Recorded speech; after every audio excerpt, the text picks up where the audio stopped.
All right, so let's start talking about these pieces. So I've used some of my own like pretend data here, but you should have your measurements in here. Identify the explanatory and response variables. What would the explanatory variable be here? Number of rubber bands. Yes, number of rubber bands. This is used to predict, or it is our input. The explanatory variable is the thing that we use to make predictions with. It is the input. So what is the response variable? Distance traveled. This is the outcome of the study or the output. The response variable will be your output. Your input will be your explanatory variable. All right. How many variables did we have then? Two quantitative. Thank you. Two quantitative variables.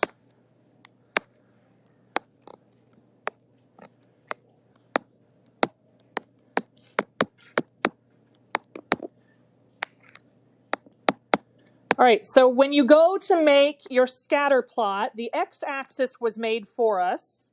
Where did you start the y-axis at? 0. And then what did you choose to count by? 10 sounds good. So 10, 20, 30, 40, 50, 60, 70, 80, 90, and 100. Did anybody have to go past 100? Nope. Okay, interesting. So if you had needed to go past 100 and you obviously probably didn't have anything down in the 10s or even probably the 20s, it was probably starting between 20 and 30 centimeters, somewhere around there. If you have to make a graph where your y-axis does not start at 0, you would put like a little squiggle, like a little scritch back and forth to show that there's a jump or a gap between the true bottom and where your y-axis is starting. Does that make sense? Okay. I'm going to go ahead and plot my pretend data. Oh, the other thing that I should do for the data here, distance traveled, we measured this in centimeters. So make sure that you put centimeters as your units for distance traveled. All right, so if I was going to plot mine, my first one was at 28 for 0. So I had 28, and then 34, and then it went up to 42, and then 55, 63, 76, 88, and 95. That's approximately what my scatter plot looks like. Does yours have a similar shape to it? Similar shape, similar appearance. Wonderful. All right, so I want to describe the relationship displayed in the scatter plot now. We're going to describe this relationship. Do you remember how we had SOCs to describe a distribution for one variable data? We have another acronym to help us remember all the pieces that need to be talked about when we describe a distribution for two variable quantitative data, when we're describing a scatter plot. And that acronym is DUFs. We have our direction. You're going to say whether it's a positive direction or a negative direction. Look at the slope. U for any unusual features, anything that you might identify as a possible outlier. F for the form. Is it a linear form? Is it a quadratic form? Does it look like a U? Is it an exponential form? Does it have a J shape to it? What is the overall shape of the data? And then what is the strength? Strong, moderate, or weak? How closely does it conform to the form that we have selected? And then we have to get our context in here. Are outliers the only thing that would go in unusual? Yes. Yes. It's basically if you have a scatter plot and there's like a dot or two dots that are like, you don't fit the rest of the pattern, then you would mention that.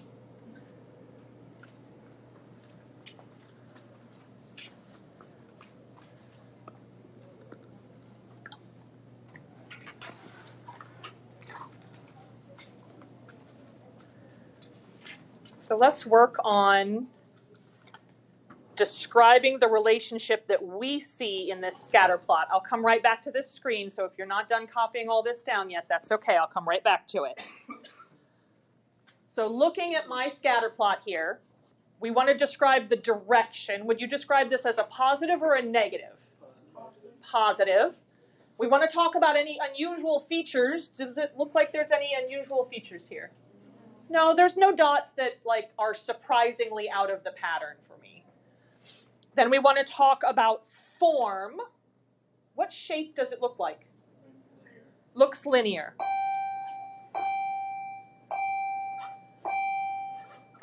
Wouldn't it be form?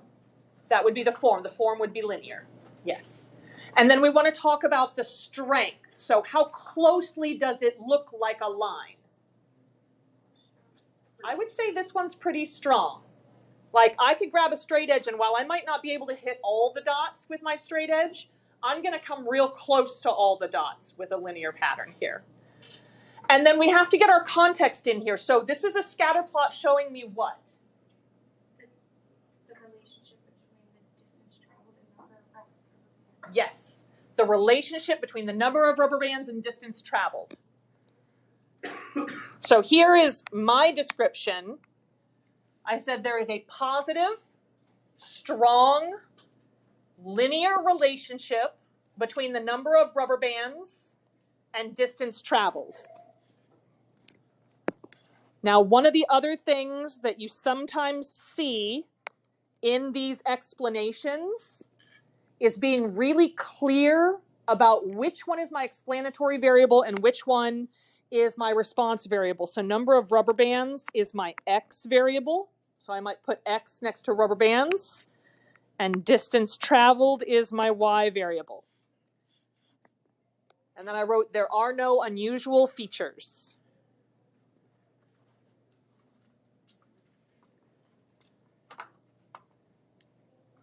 Even if there aren't any unusual features, we have to make sure to mention that we have checked for this.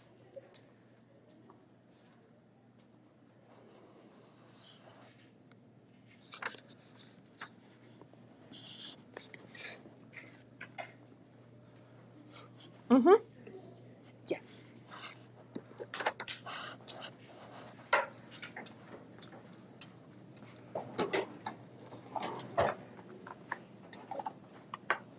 You're welcome.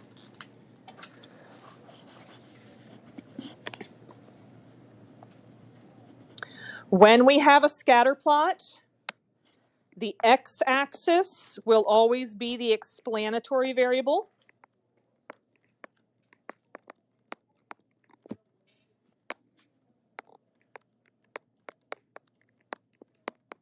And the y-axis will always be the response variable.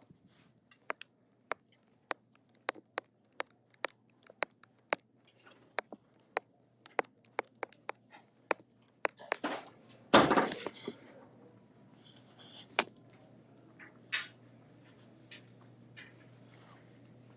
right. You guys ready to turn this over to the next page? All right, let's go over to page 4.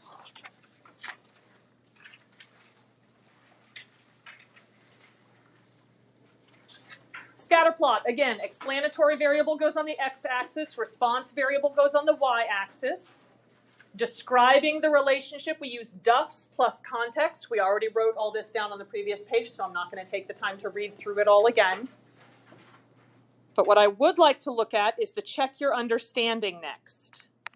A study was conducted to see if the number of minutes of screen time is a good predictor of the popularity rank for Star Wars characters. Here are the data for the 14 most popular characters. Part A, I just want you to identify the explanatory variable and the response variable. And then for part B, I want you to look at the scatter plot that is shown and describe the relationship using Duff's. I'm going to give us about 5 minutes to do those two things. So identify the explanatory variable and the response variable. And then explain your thought process there. And then in part B, I want you to use Duff's to describe the scatter plot.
right-hand portion is just going to be FRQs, right? Yes. Okay, so we call it SA or... Nope. You have two sections that'll be timed separately. There's the multiple choice section, which I believe you complete first, and then there's the free response questions. And there will be 6 total of those. You're welcome.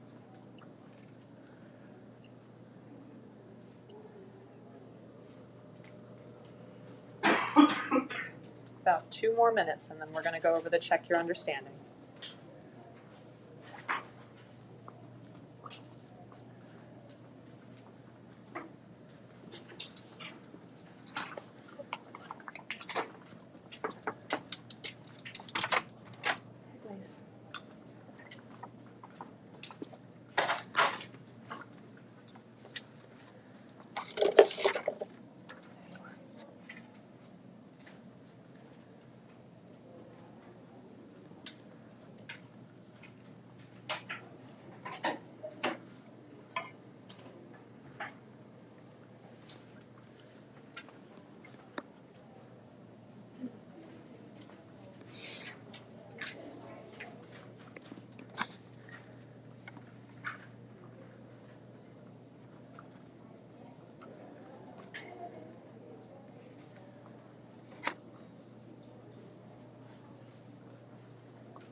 All right, what are the explanatory and response variables? Let's do explanatory first. What's our explanatory variable? Screen time. Screen time. Response variable? Rank. Popularity rank. Give me your reasoning. I said how much screen time a character receives contributes to their popularity. I love it. I love it. Explanatory would be our screen time. Response is popularity rank. Screen time is being used to predict or explain the rank. My description of the relationship that I see here. So one of the things that I notice when I look at this scatter plot is over on the left side of the scatter plot, the dots are all pretty high. As we move further to the right on the scatter plot, the dots are going lower and lower, but it kind of makes a cloud-like pattern as opposed to that nice straight line pattern that we had before. But I would still, if I have to pick a model that this looks the most like, I would go with a linear model versus something like a quadratic or an exponential model. Even though it doesn't look very much like a line, I do see this downward sloping pattern, and that's why I'm going with a linear form. So you have to pick some type of a form. Because up here on the form is linear or non-linear. So if you're going to go with nonlinear, then you would have to pick something else, exponential or quadratic or something like that. Yes. Most of the time, if you don't see a clear, strong U shape or you don't see a real clear, strong J shape, we're going to call it a linear pattern, even if overall it doesn't have very much of a line shape to it. Most of the time, we're going to describe this as a linear pattern. So I said that there was a weak, negative, linear relationship. Negative because overall, as you move to the right, this cloud of dots is going down each time. Do you guys see that downward sloping pattern to it? But it is very cloud-like as opposed to being that nice line like we saw with our Barbie doll data. So I said that there was a weak negative linear relationship between screen time and popularity rank. Darth Vader is this dot right here. And that one seems to be outside the pattern. I might even identify this one as being outside the pattern also. Overall, if I take those two out, it has more of a line shape to it. So it's saying that the graph is saying that the plot is saying that the more screen time, the lower ranked they are? So, well, see, and this is where it gets confusing. Lower ranked would be like we think of it as a higher ranking, because like whoever's in first place would be the most popular. That would be the highest ranking, even though it's the lowest number. Darth Vader. Oh, they're ranked second, or they're ranked 14th. Yes, yes. For the most part, if they don't have very much screen time, they get a ranking of, it's more like 14th or 15th or something like that. The more they're on the screen, the more popular that character is, so the lower number they get in their ranking. Darth Vader, though, only appears on the screen for about 150 minutes between all the movies, but he's a very popular character. So his seems a little out of the pattern for the overall general pattern that we're identifying here. Would you say so you would say it's a negative correlation? I would say it's a negative correlation because the dots on the left start high. In the middle, they're about in the middle, and when I'm on the right, they're lower down. So overall, it has a negative correlation.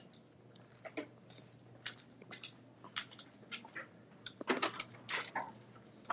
you, Derek. All right. That is all we're going to talk about today, is just describing scatterplots using ducks and creating scatterplots.